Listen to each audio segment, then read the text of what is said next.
آج سے 500,000 سال پہلے جو قومیں اس دنیا میں رہتی تھیں وہ اپنا خزانہ گھروں میں رکھتے تھے یا زیادہ سے زیادہ اپنے گھر کے آس پاس ہی مختلف جگہوں پر زمین کے نیچے دفنا کر رکھتے تھے، اور ان جگہوں کا صرف انہی کو علم ہوتا تھا۔ آج ہم ایسے ہی کچھ خزانوں کی بات کریں گے جو آج سے ہزاروں سال پرانے ہیں، لیکن وہ آج کل کے دور میں لوگوں کو غلطی سے مل گئے تھے۔ زیم ٹی وی کی ویڈیوز میں ایک بار پھر سے خوش آمدید۔ تو آئیے جانتے ہیں وہ خوش نصیب لوگ کون ہیں اور ان کو یہ خزانہ کیسے ملا۔ نمبر 1، سویڈن کے شہر گوٹلینڈ میں ایک فلم کی شوٹنگ ہو رہی تھی۔ شوٹنگ کے دوران عملے کو غلطی سے ایک بہت پرانا خزانہ مل گیا۔ اس خزانے میں 150 پاؤنڈ چاندی، 50 پاؤنڈ پیتل اور بے شمار جیولری شامل تھی۔ ان میں زیادہ تر خزانہ سکوں کی صورت میں تھا۔ یہ خزانہ ایک ہٹ کے فرش کے نیچے چھپا ہوا تھا۔ جب تحقیقات کی گئیں تو معلوم پڑا کہ یہ خزانہ 9ویں سینچری کا ہے، یعنی یہ خزانہ آج سے قریب 1200 سال پرانا ہے، اور اس وقت یہاں وائکنگ کا دور ہوا کرتا تھا، اور یہ وائکنگ کے دور کا اتنا بڑا خزانہ تھا جتنا گوٹلینڈ کے لوگ سویڈش بادشاہ کو 5 سال کا ٹیکس دیتے تھے۔ جس جگہ سے یہ خزانہ برآمد ہوا اس زمین کے مالک کو $2,40,000 انعام کے طور پہ دیے گئے، جو تقریباً 1,80,00,000 روپے بنتے ہیں۔ لیکن یہ مانا جاتا ہے کہ اس خزانے کی اصل قیمت اس سے کئی گنا زیادہ ہے۔ نمبر 2، یہ ہے نک میڈ، جو ایک ٹینک کلیکٹر ہے۔ امریکہ میں اس کی کمپنی لوگوں کو مختلف ملٹری وہیکلز پر سواری کروا کر ان کا شوق پورا کرتی ہے۔ اسی مقصد کی وجہ سے نک اکثر پرانے ٹینکس خریدتا ہے اور ان کو ری فربش کرتا ہے۔ 2017 میں اس نے ایک پرانا ٹینک $40,000 میں خریدا، لیکن نک کو کیا پتا تھا کہ یہ ٹینک اس کی زندگی تبدیل کر سکتا ہے۔ نک نے اپنے میکینک کے ساتھ مل کر اس کو ری فربش کرنا اسٹارٹ کیا۔ جب باری فیول ٹینک کی آئی تو انہوں نے ٹینک کا پرانا فیول ٹینک نکال کر اس کو ریپیئر کر کے دوبارہ فٹ کرنا تھا، لیکن اس کے اندر سے حیرت انگیز طور پہ سونے کی اینٹیں برآمد ہوئیں۔ 5 سونے کی اینٹیں، اور وہ بھی بالکل پیور گولڈ۔ اس سونے کی قیمت اس وقت $12,00,000 تھی، جو تقریباً 90 کروڑ روپے بنتے ہیں۔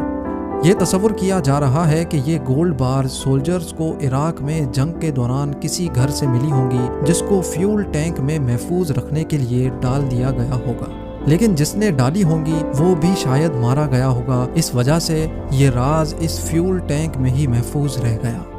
نمبر 3، ایسٹ انگلینڈ میں واقع ایک زمین کے مالک کا ہیمر کھیتوں میں کہیں گم ہو گیا۔ اس نے اپنے دوست ایرک لاز کو کہا کہ وہ اس کی زمین سے ہیمر ڈھونڈنے میں اس کی مدد کرے۔ ایرک لاز کے پاس ایک میٹل ڈیٹیکٹر موجود تھا، تو اس نے اس میٹل ڈیٹیکٹر کی مدد حاصل کرنا چاہی۔ اس کو اس بات کا بالکل بھی علم نہیں تھا کہ آج اس ہیمر کی تلاش اس کی زندگی بدل دے گی۔ ایک جگہ پر میٹل ڈیٹیکٹر نے بہت ہیوی سگنل دیا۔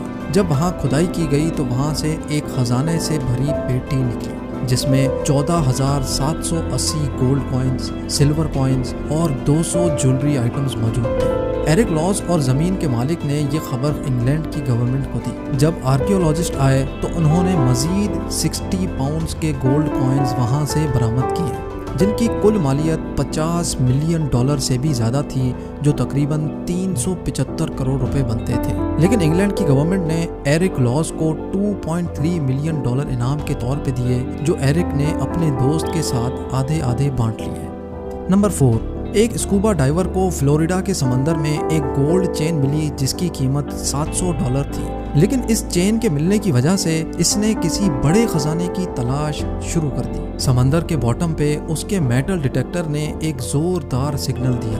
جب اس نے اس جگہ سے مٹی ہٹا کر دیکھا تو حیران رہ گیا۔ مٹی کے اندر پھنسے ہوئے تھے 50 خالص سونے کے سکے، جن کی قیمت $10,00,000 یعنی 7.5 کروڑ روپے تھی۔ یہ سونے کے سکے کم از کم 200 سال پرانے تھے۔ لوگوں کا ماننا ہے کہ اس سمندر میں طوفان کی وجہ سے کئی بحری جہاز ڈوب چکے ہیں۔ شاید یہ سونے کے سکے بھی ایسے ہی کسی بحری جہاز میں موجود تھے جو کسی حادثے کا شکار ہو کر سمندر کے اندر مٹی میں دھس گیا ہوگا۔ نمبر 5، جیمی اولیور دنیا کا مشہور و معروف شیف ہے۔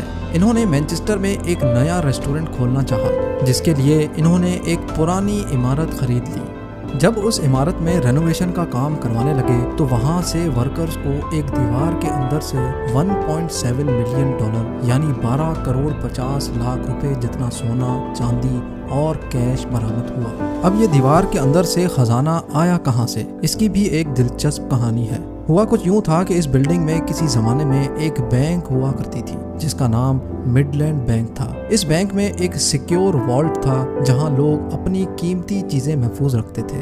لیکن پھر یہ ہوا کہ 1989 میں مڈ لینڈ بینک خسارے میں جانے لگا تو مڈ لینڈ بینک کو HSBC بینک نے خرید لیا۔ اب مڈ لینڈ بینک کے تمام اثاثے HSBC بینک کے ہو چکے تھے جس میں یہ بلڈنگ بھی شامل تھی، لیکن 1992 میں HSBC کو اپنی یہ برانچ بند کرنی پڑی، لہٰذا انہوں نے تمام کسٹمرز کو مطلع کیا کہ وہ اپنے سیف ڈپازٹ باکسز کو خالی کر لیں۔ تقریباً تمام لوگ اپنے سیف خالی کر گئے لیکن چند لوگ نہ آ سکے، شاید وہ اس دنیا سے جا چکے تھے، لہٰذا بینک نے ان کے سیف باکسز کو توڑنے کا فیصلہ کیا۔ کئی سیف باکسز توڑ دیے گئے اور اس میں سے قیمتی چیزیں نکال لی گئی، لیکن چند باکسز ایسے بھی تھے جن کو توڑنے سے بلڈنگ کو نقصان پہنچ سکتا تھا۔ نیشنل ہیریٹیج سینٹر والوں نے ان کو یہ کرنے کی اجازت نہیں دی، اسی وجہ سے چند باکسز کو ایسے ہی چھوڑ کر HSBC بینک نے یہ بلڈنگ خالی کر دی، اور 20 سال بعد جیمی اولیور کے ریسٹورنٹ کی رینوویشن کے دوران وہ خزانہ آخر کار برآمد ہوا، لیکن یہ خزانہ HSBC بینک کو واپس کر دیا گیا۔